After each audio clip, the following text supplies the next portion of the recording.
Lockdown 5 या कह सकते हैं अनलॉक फेज 1 में बहुत सारी रियायतें दी जा रही हैं। इन रियायतों के साथ देश भर में बदलाव देखने को मिल रहे हैं। गाड़ियां सड़कों पर वापस आ चुकी हैं और लोग अपने अपने दफ्तरों की ओर बढ़ गए हैं। ऐसे में चीनी बीमारी के संक्रमण का खतरा और ज्यादा बढ़ चुका है। अनलॉक फेज 1 में आपको किन चीजों का ध्यान रखने की जरूरत है और किस तरह की छूट आपको देखने को मिलेगी, सभी जानकारी हम आपको आज के वीडियो में देने वाले हैं, इसलिए वीडियो को अंत तक जरूर देखें। सबसे पहले तो हम चीनी बीमारी से संक्रमितों का आंकड़ा एक बार देख लेते हैं। देश में अब तक 2,26,676 संक्रमित हैं। महाराष्ट्र में मरीजों की संख्या 77,000 और दिल्ली में 25,000 के पार हुई। एक दिन में सबसे ज्यादा 9,952 केसेस बढ़े हैं और इन आंकड़ों में करीबन हर घंटे ही इजाफा हो रहा है। इसी के साथ ले चलते हैं आपको आज की बड़ी खबरों में। भारत के 10 राज्य में चीनी बीमारी के सबसे ज्यादा मरीज। देखें टॉप 10 राज्यों के ताजा आंकड़े कर दें। बिना देरी के लिए चलते हैं आपको हमारी आज की सबसे पहली और बड़ी खबर की तरफ। ये है भारत के 10 राज्य जहां चीनी बीमारी के सबसे ज्यादा पीड़ित हैं। देखें टॉप 10 राज्यों के ताजा आंकड़े। देश भर में चीनी बीमारी के चलते बहुत बुरे हालात हैं। ऐसे में दोस्तों कुछ राज्य तो ऐसे हैं जिनके आंकड़े कई राज्यों से कहीं ज्यादा हैं। इन राज्यों में महामारी तेजी से बढ़ रही है। इन्हीं राज्यों के आंकड़े आज हम आपको बताने जा रहे हैं। सबसे पहले स्थान पर है महाराष्ट्र। महाराष्ट्र में अब तक कुल मामले 54,758 हो चुके हैं। उसके बाद तमिलनाडु में अब तक कुल मामले 17,728 हैं। फिर गुजरात में अब तक कुल मामले 14,829 हैं। दिल्ली चौथे स्थान पर है। दिल्ली में अब तक कुल मामले 14,465 हो चुके हैं। इसी के साथ राजस्थान में अब तक कुल मामले 7,645 हैं। मध्य प्रदेश में 7,232, उत्तर प्रदेश में 6,724, पश्चिम बंगाल में 4,009, बिहार में 2,968 और आंध्र प्रदेश में 2,787 मामले दर्ज किए गए हैं। स्कूल फीस में मिली छूट का हुआ दी एंड, अब भरनी पड़ेगी फीस। महामारी की वजह से देश भर में पिछले 2 महीने से लॉकडाउन चल रहा था और अब जाके इसे 8 जून से धीरे धीरे खोला जा रहा है। लॉकडाउन के चलते राज्य सरकारों ने भी स्कूल और कॉलेज जैसे कई संस्थान बंद कर दिए थे। दिल्ली में भी स्कूलों के बंद होने के कारण ये निर्देश दिए गए थे कि किसी भी बच्चे से स्कूल फीस नहीं ली जाएगी। इसी को देखते हुए दिल्ली के उप मुख्यमंत्री ने कहा था कोई भी स्कूल 3 महीने की फीस नहीं मांगेगा, सिर्फ महीने की फीस मांगी जाएगी। बच्चों को जो ऑनलाइन एजुकेशन दी जा रही है वो सभी बच्चों को देनी होगी। अगर कोई पेरेंट्स फीस नहीं दे पा रहे हैं तो उनके बच्चों का नाम ऑनलाइन टीचिंग से नहीं हटाया जाएगा। लेकिन अब अनलॉक फेज की शुरुआत को देखते हुए दिल्ली में जुलाई के महीने से स्कूल सत्र शुरू किया जा सकता है, जिसके चलते आपको शायद अब फीस देनी पड़ जाए। केंद्र सरकार ने पहले ही जुलाई 1 से 15 तक बच्चों के एग्जाम संचालित करने को बोल दिया है। ऐसे में हो सकता है कि जुलाई के महीने के आखिर तक स्कूलों को शुरू किया जाए। दोस्तों इस चैनल पर हम आपको देश और दुनिया भर की सबसे बड़ी खबरें सबसे पहले बताते हैं। अगर आपको भी दुनिया भर की खबरें सबसे पहले चाहिए तो चैनल को बिना भूले नीचे दिए गए लाल बटन को दबाकर सब्सक्राइब जरूर कर दें और बेल आइकन प्रेस कर दें। मकान मालिकों ने मांगा किराया तो मना नहीं कर पाएंगे आप।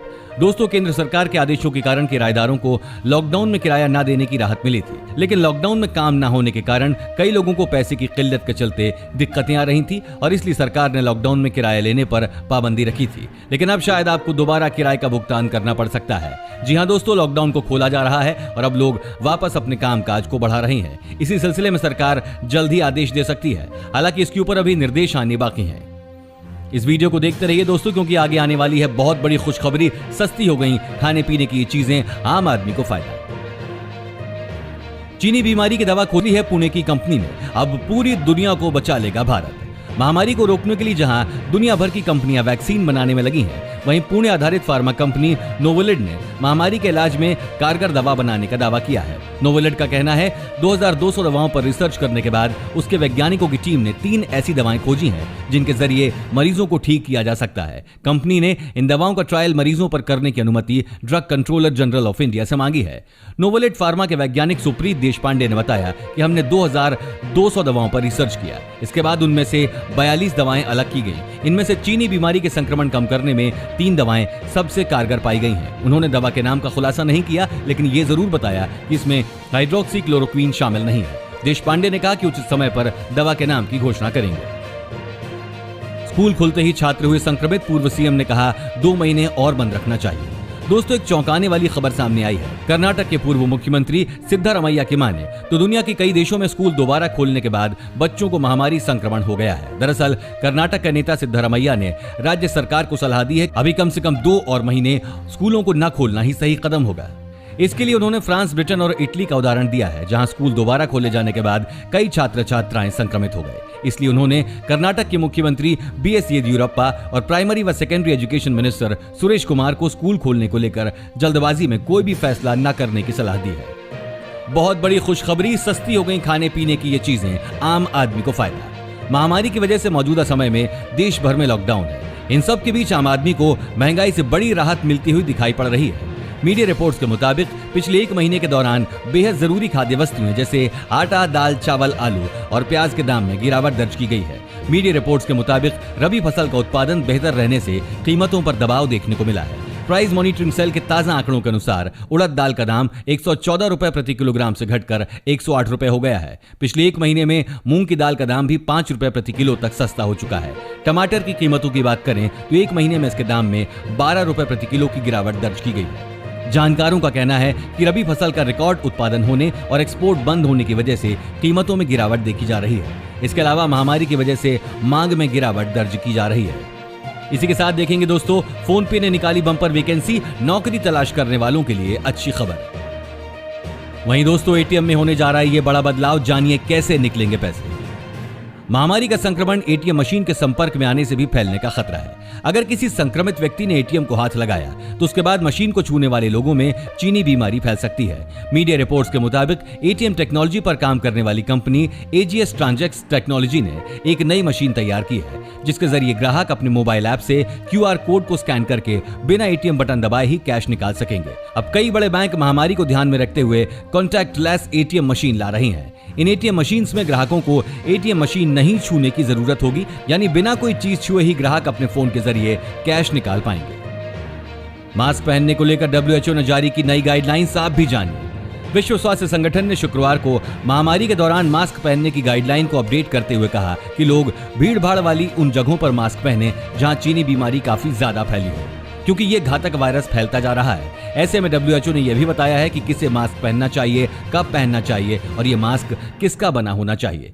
WHO के प्रमुख टेड्रोस अदनोम ने सुझाव दिया कि सरकारों को अपनी जनता को ऐसी जगहों पर मास्क पहनने के लिए प्रोत्साहित करना चाहिए जहां वायरस का बहुत ज्यादा संक्रमण हो और लोगों का आपस में दूरी बनाना मुश्किल हो, जैसे कि पब्लिक ट्रांसपोर्ट, दुकानें या फिर ऐसी कोई दूसरी जगह जहां भीड़ भाड़ वाला माहौल रहता है। WHO ने गैर मेडिकल फैब्रिक मास्क की बनावट को लेकर भी नई गाइडलाइन जारी की है, जिसमें सलाह दिया गया है कि मास्क में अलग अलग मटेरियल की कम से कम 3 परतें होनी चाहिए। दोस्तों, फोन पे ने निकाली बम्पर वैकेंसी, नौकरी तलाश करने वालों के लिए अच्छी खबर। लॉकडाउन के चलते देश को आर्थिक रूप से अमेरिका और चीन के बीच बनी जंग की बहुत बड़ी स्थिति। इस रिपोर्ट से जानिए क्या है इसके आसार। एक तरफ दुनिया महामारी से जंग लड़ रही है, तो वहीं दूसरी तरफ इसी को लेकर अमेरिका और चीन के बीच तनाव इस कदर बढ़ गया है कि दोनों देशों के बीच जंग की नौबत आ गई है।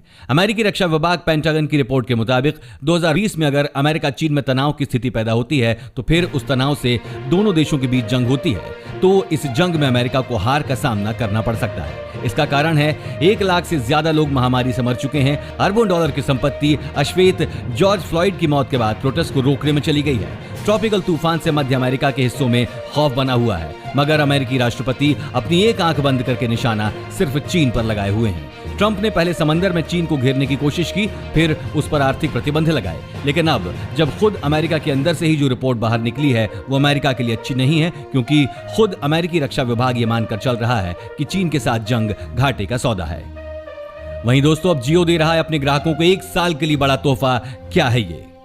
रिलायंस जियो ने हाल ही में अपने कुछ यूजर्स को फ्री में डेटा का तोहफा दिया था। वहीं अब खबर है कि जियो जल्द ही अपनी 38 करोड़ से अधिक यूजर्स को डिज्नी प्लस हॉटस्टार VIP का सब्सक्रिप्शन 1 साल के लिए फ्री में देने वाली है। आपको बता दें कि जियो पहले से ही अपने यूजर्स को हॉटस्टार प्रीमियम का सब्सक्रिप्शन दे रही है।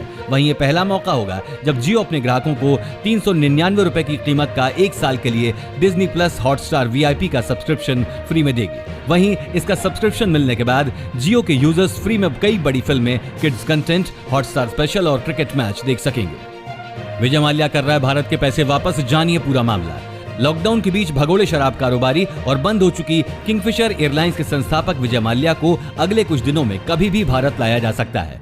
सरकार के वरिष्ठ सूत्रों ने बुधवार को बताया कि माल्या के भारत लाने से संबंधित सभी औपचारिकताएं पूरी हो चुकी हैं। एक वरिष्ठ सूत्र ने बताया, आने वाले दिनों में हम किसी भी समय माल्या को ब्रिटेन से वापस भारत ले आएंगे। सूत्र के अनुसार ब्रिटेन के सुप्रीम कोर्ट में माल्या की याचिका खारिज हो चुकी है। भारतीय जांच एजेंसी ने उसे भारत लाने के लिए सारी कानूनी औपचारिकताएं पूरी कर ली हैं। सीबीआई और ईडी की टीम इस पर काम कर रही है। इस मामले से जुड़े सीबीआई के सूत्रों ने बताया कि भारत आने के बाद हम सबसे पहले उसे कस्टडी में लेंगे, क्योंकि उसके खिलाफ हमने सबसे पहले केस दर्ज किया था।